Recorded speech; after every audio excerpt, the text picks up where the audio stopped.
Good day, folks. As many of you are aware, I've been experimenting lately with unorthodox capacitor behaviors and configurations, and while I was experimenting, came up with this homemade capacitor using just a paper towel roll here, and it's been working very well. I've been getting almost a week now, maybe even more, and it gives me pretty well a continuous 1.5 volts, very solid, and it keeps this clock running perfectly. And it basically has no fluctuations. So I'm just keeping everyone up to date because I posted a video on this when I first did it real quick. But now, it's long settled and it's a 100% dry system. The capacitive nature, as I explained in the other video, it charges from the background fluctuations, in part anyways. I showed that in another video. And under a load, it's very stable. It gives you about 1.5 volts. So it's been running, I think, even better than my PEG cells. I hate to say it, and all of the other cells that I've ever done, which is very interesting. The PEG cells, they work like over a year later, but they have some very intermittent flonky behaviors that I haven't been able to fully account for. Like, for some reasons, under a load, like a clock like this, it could run for a week, and then one of my PEG cells, mysteriously, the polarity flips for no apparent reason. So the clock goes bonkers, right? So I have to reverse the leads, and then it'll work for a while, and then go back to its regular, just like that, right? And little surges of power where sometimes it'll go up to 2.7 volts and look like it fries the LCD, and then anyways, very good for capacitive charging, but I haven't been really lucky. As I've showed in the PEG cells early on, what I've been doing is using them to charge supercapacitors and then using the supercapacitor to run the motor later on, right? As a buffer, but it's very flonky, when you put a load on them. But this one here is holding it, and it's basically the most simple of them all. No PEG, no conditioning, the electrolyte, nothing like this. This is more of a capacitor. It's not even an electret. So just to show you here how stable it is, I've got the voltmeter here, and hopefully I can do this all with one hand. So I'm going to try and get the reading here. Just want to show you how stable it is. So not bad, 1.462, and it basically holds under the load of the clock even. And it's been doing this all week, and it doesn't drop. Like I said, when I take the clock off, it goes up to over 1.5 volts, and this is DC. So there's a couple of milliamps continuous here, which is, I say, better than the PEG cells, because yes, I've measured up to a milliamp or so, but it's in bursts, it comes in bursts with the PEG cells. This here is continuous, and I've used similar plates to help so there's no ambient corrosion, essentially, and a magnesium plate, a spare plate I had on the other side. And no, by the way, if you're thinking about a galvanic reaction, put these two similar electrodes in even lemon water, and you'll be lucky to get 0.5 volts. So just putting it out there before someone says, that's what it is. So I just wanted to keep you up to date on this, and with that, we're going to bring you to my capacitor system, okay? So let's go over there now.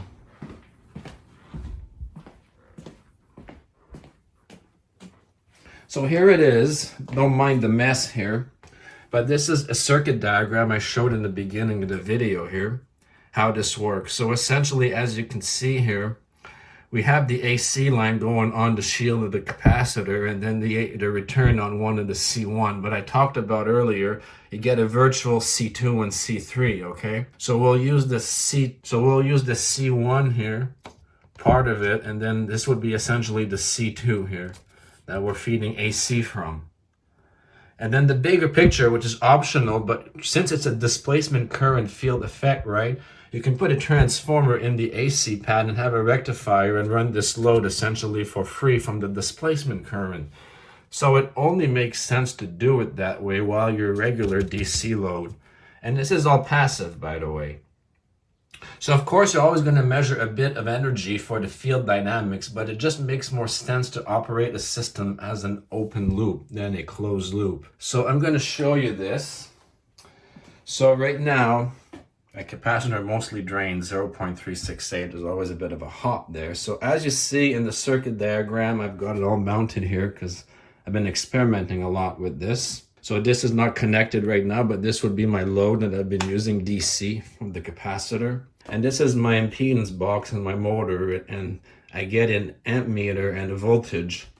So this is my power supply in line, as you saw earlier in the schematic, and then this is feeding the capacitor on one side and then the shield on the other, just like in the circuit. I'm using the inverter here because I like to be able to measure my input, because this don't lie, right? So this gives me an idea of how much the field is taking as an open loop. So here again, what's interesting about this, and I'm having a lot of trouble because I'm trying to build circuits and I'm trying to model all of this, and I have had a bad luck trying to model basically a capacitor as a triode device. It's basically not in traditional electrodynamics. So it's been really hellish to try and even visualize and make circuits and even get calculations of efficiencies doing it this way, because there's not even really a SPICE model that does this. And I've even tried using myself, and even with the help of ChatGPT, it all tries to calculate it in a closed loop. And I'll get right into that, right?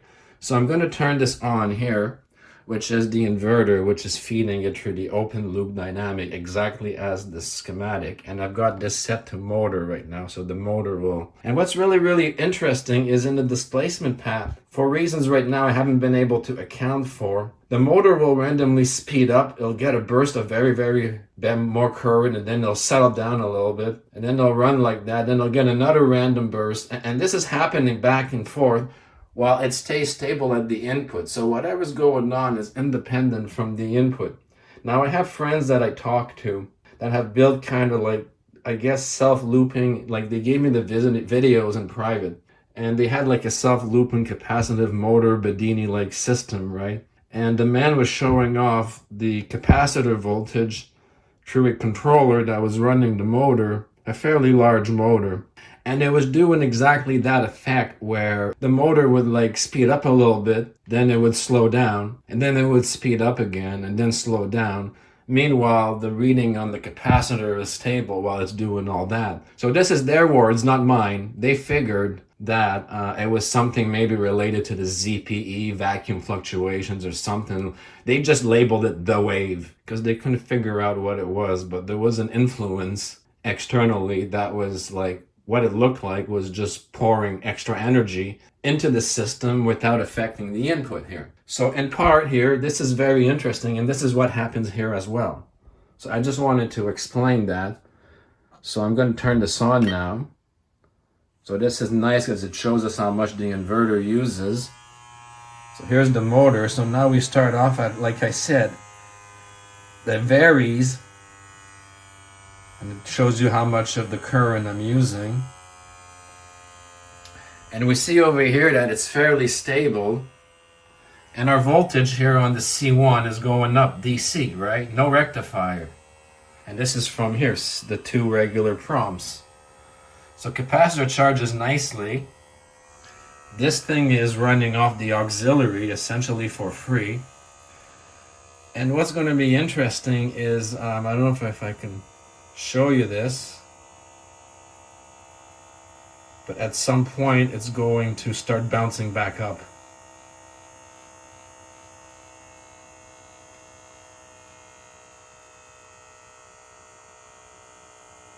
Just want to show you folks what it does.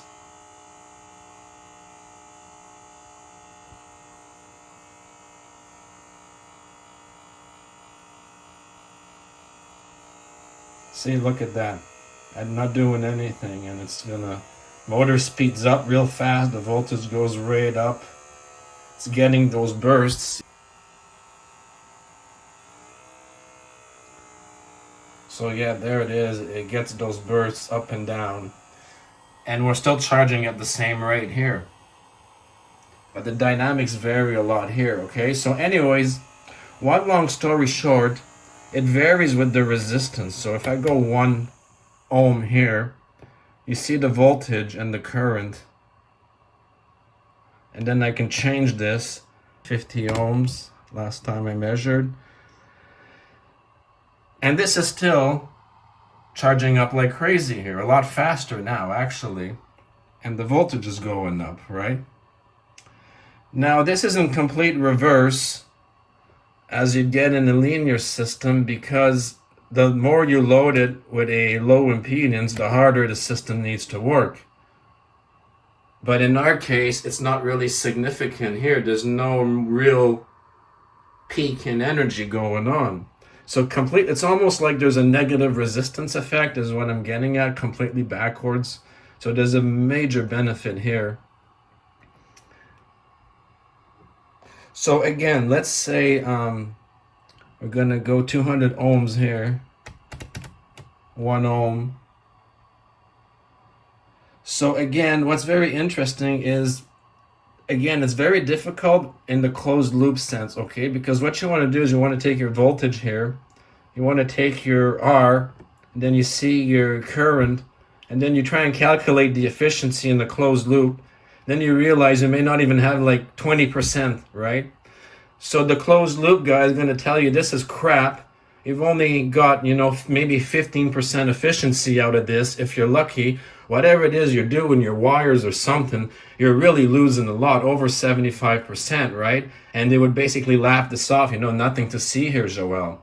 But my point is, this is not necessarily, see, we haven't had to pay more for this input. So it's not like whatever it is at 100% this needs, I had to put additional. You see, it came in through the displacement field, whether we use it or not.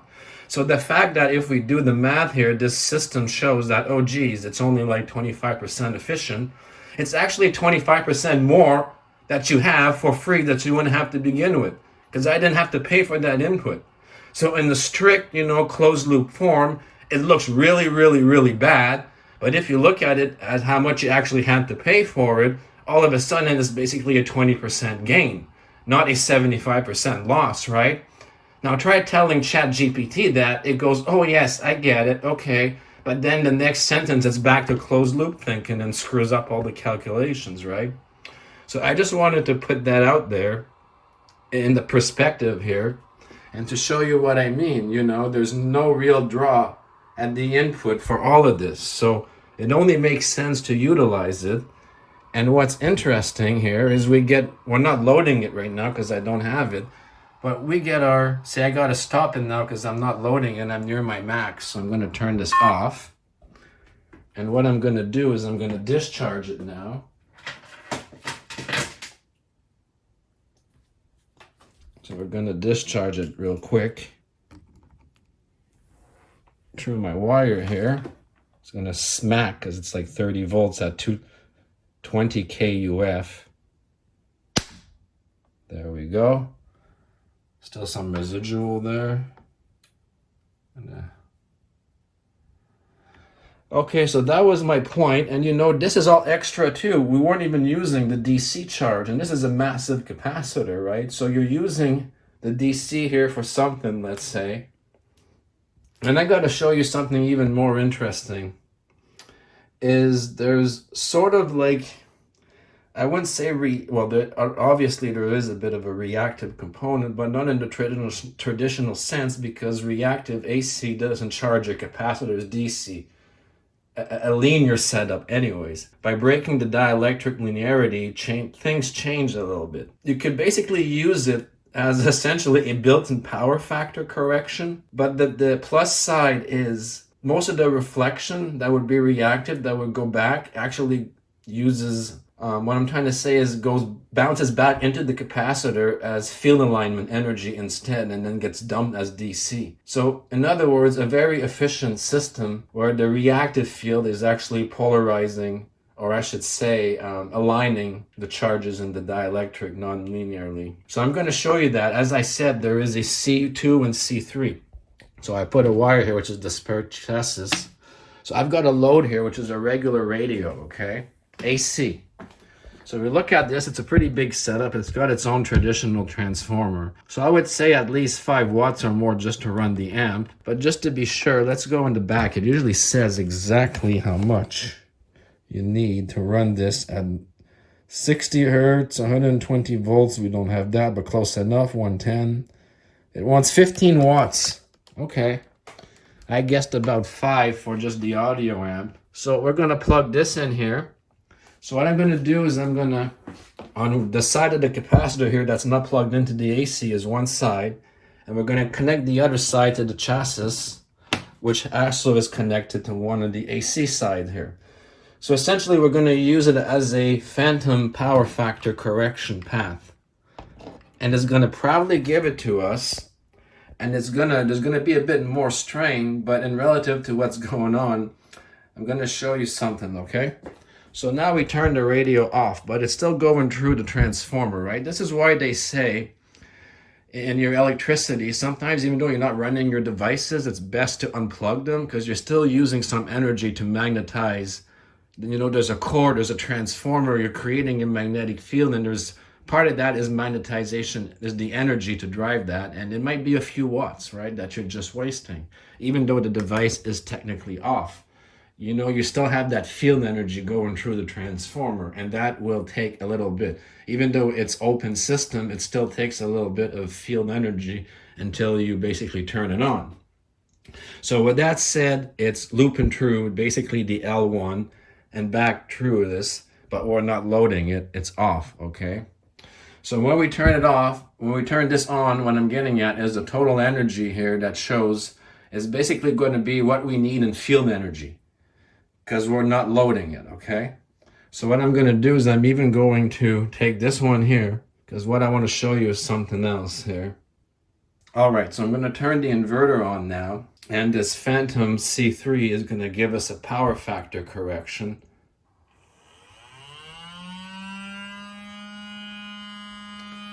Okay, so now I've turned that on, and you see the motor is really going fast now because it's affecting it. A lot more voltage through the path. More input in our field energy, obviously. But look at that, the capacitor is still charging. And now we have, again, it's running in series, but we're not loading it, right? So essentially, the only thing that's running is this motor here, which is running basically for free from the displacement path this loop is causing here. See, I can turn this off to open here. It actually slows down the charging rate.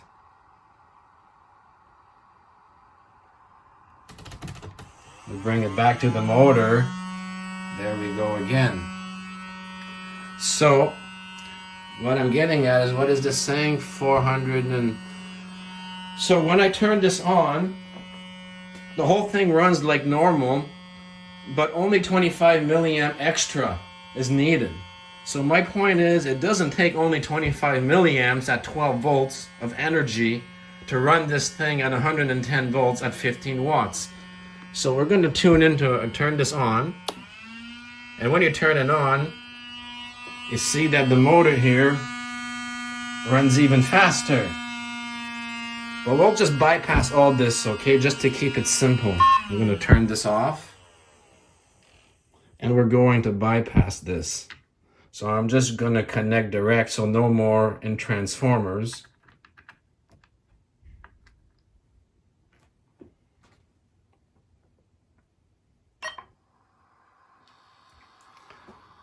Okay, so now we turned it on, and the capacitor is still charging, and now our radio runs on its default setting. So I'm going to change this to a channel that I know is around here. This.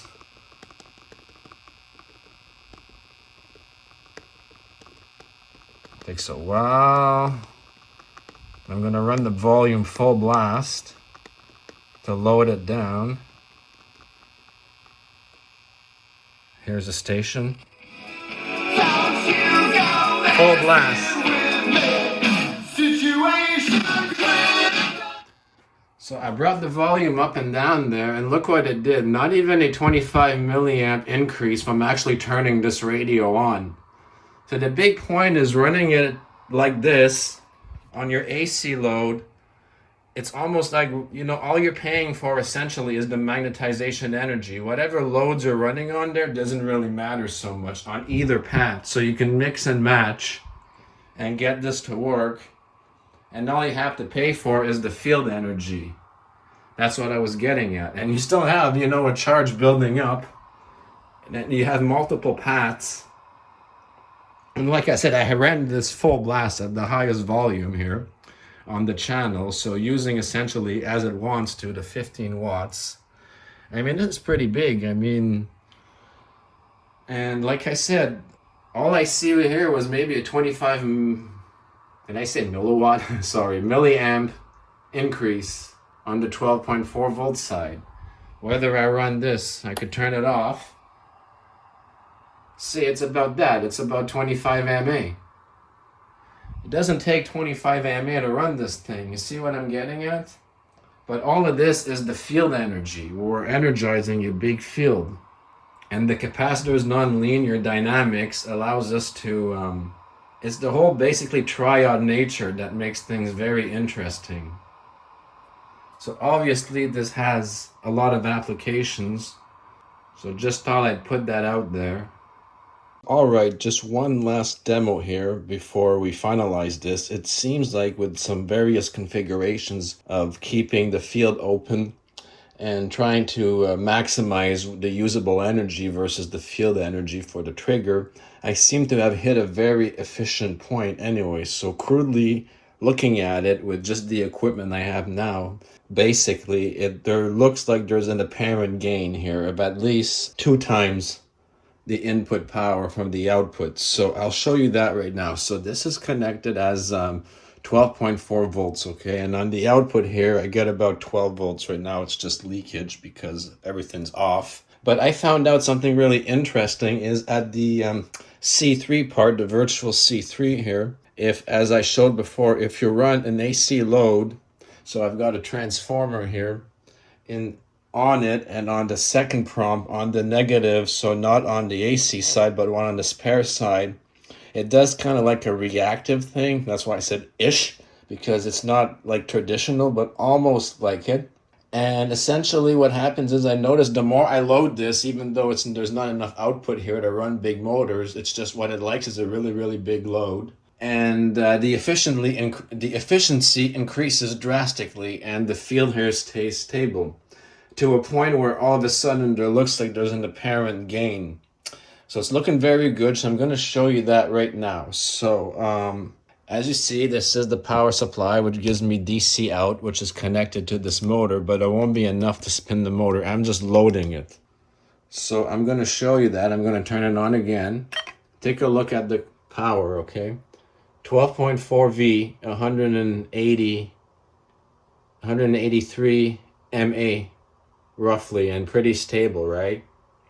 So we look over here, pretty coincidentally 12.5 volts, no load, okay? Right, all right. So now I've got this meter set to amps right now, DC amps. So we're gonna load it. Just putting this in here, like that. So now we see on the meter 0.462, it fluctuates a little. We'll give it a moment because we're loading it. See what it settles to. It seems to be settled there. 0.454 amps. And look at our input here. 12.4. So this is basically, this makes it a lot easier, right? Because this is the trigger field, which powers the inverter. So I get to see exactly how much my trigger power is taking me to maintain the field. But in this configuration here, I'm not even utilizing what I could run on this side. I'm just loading it down. And the more I load it down, the more there is over here. So for example, I'm going to show you that. I'm going to remove one of the motor prompts over here. See, it doesn't really do anything to the input field energy. But we lost a little bit of power here. Now I'm going to disconnect the transformer completely. And look what happens here. Major drop. We're getting very close to essentially unity now, where the input and output resembles the same level. So to get away from, and dropping fast, by the way. So to fix that, plug this back in here. It doesn't really run our load on here, but what it does is on this side here, poof.